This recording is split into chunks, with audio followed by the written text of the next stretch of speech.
আচ্ছা, কাকাবাবুর আর কোনো গল্পে কি আপনাদের দেখা যাবে একসাথে?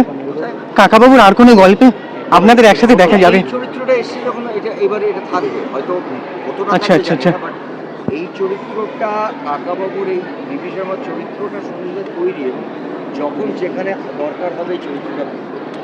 আচ্ছা, এইটার বাইরেও আমি আর দীপক দা একটা ছবি করবো শিগগিরই। মানে আমার খুব ইচ্ছে রঞ্জিত দা আমি দীপক দা একটা ছবি করবো। বুম্বা প্রসেনজিৎ উন্মাদের মতন এত রকমের রং।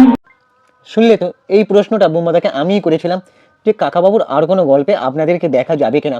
তখন বুম্বাদা সরাসরি আমার দিকে তাকিয়ে সেই অ্যান্সারটা দিয়েছিলেন, আর যে অ্যান্সারটা আমাকে দিয়েছিলেন সেই অ্যান্সারটা নিয়ে আজকে সমস্ত মিডিয়ায় মানে হেডলাইন হচ্ছে বড় বড়, সমস্ত মিডিয়ায়, কোনো নিউজ মিডিয়া বাদ নেই, যে প্রসেনজিৎ চ্যাটার্জি, চিরঞ্জিত চক্রবর্তী এবং রঞ্জিত মল্লিক একসাথে বুম্বাদাই আনছেন।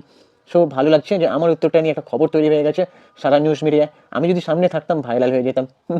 সো আমাদের চ্যানেলটাকে তোমরা সাবস্ক্রাইব করে দাও, আমরা মিডিয়া হিসেবে কাজ করি, সুপ্রিয় কৌশলী সেনা মিডিয়া। চলো, আর নিচে লিখে ক্লিক করো, প্লিজ পুরো ভিডিওটা দেখো।